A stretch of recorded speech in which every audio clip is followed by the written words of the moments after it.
Hello, dear friends. This is Phone Support Channel.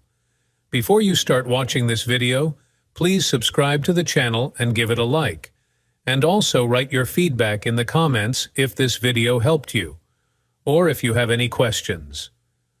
Thank you.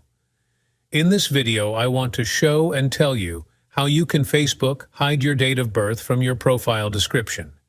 In order to do this, we open Facebook. Go to the menu. We go to Settings. Here we go a little bit lower and find the item. Profile Details. Open it up. Go down a little bit further. And we have here the item, Basic Info. Here we have our date of birth. If it doesn't open, we can click on the Edit button. Here we click on Friends of Friends. And we can choose whatever we want. For example, I'll choose only me. As you can see, this is a very simple and quick way. Done. Nothing complicated. If you like this video, put likes and subscribe to the channel, and also watch other useful videos on the channel. That was Phone Support. Bye-bye. See you later.